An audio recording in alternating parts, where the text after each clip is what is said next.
Je lance un appel à l'intelligentsia congolaise de marquer un stop collectif,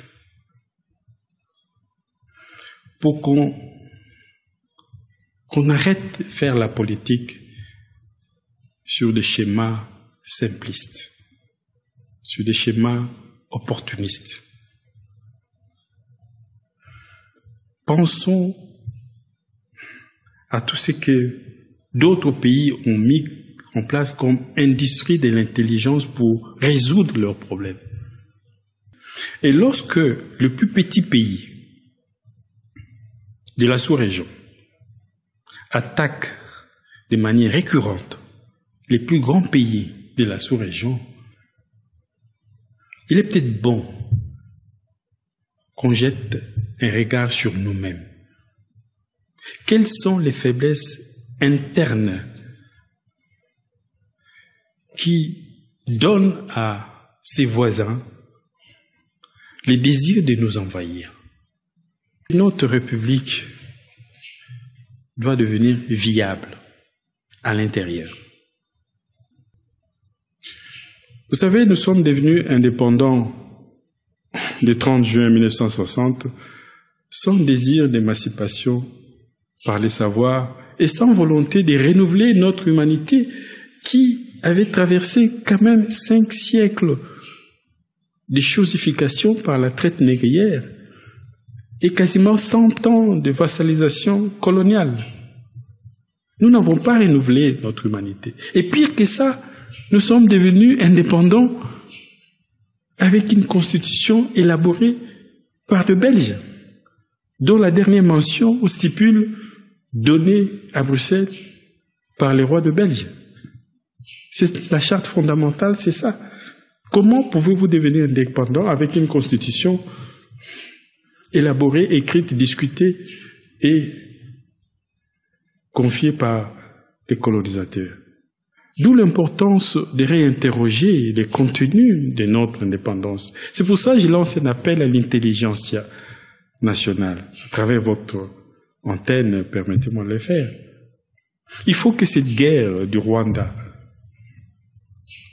nous intime à nous-mêmes l'ordre d'un stop collectif pour interroger notre parcours en tant que peuple. Vous nous en croyez possible au regard de ce que vous avez vécu en 98 et de ce qui s'est reproduit plus tard? C'est non seulement possible, mais plus que nécessaire. Il faut qu'on donne à notre pays, je veux dire, un programme de redressement décisif qui comporte un volet de reprogrammation mentale, cognitive et politique. Il faut reprogrammer notre manière de faire la politique. Et il faut donner à notre pays,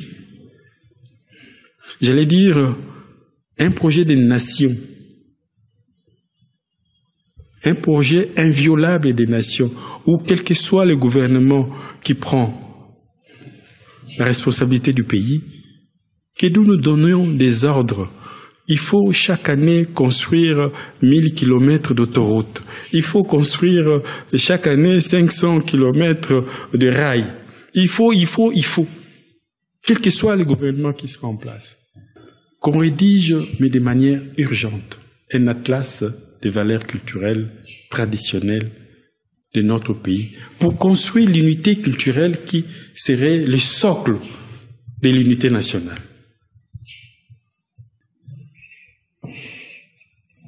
Alors, si nous faisons ça,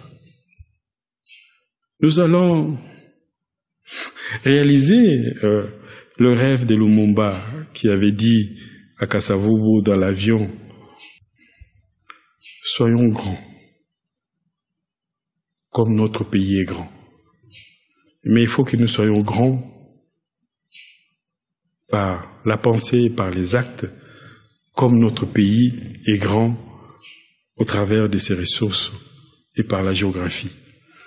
Donc, une autre façon de faire face à cette guerre qui devient récurrente, qui devient permanente, c'est revenir vers nous-mêmes, corriger nos erreurs internes, redevenons grands. À l'exemple de ce qu'avait fait la Chine lorsqu'elle a été attaquée par le Japon. Wow. Ils ont privilégié les 100 réformes intérieures.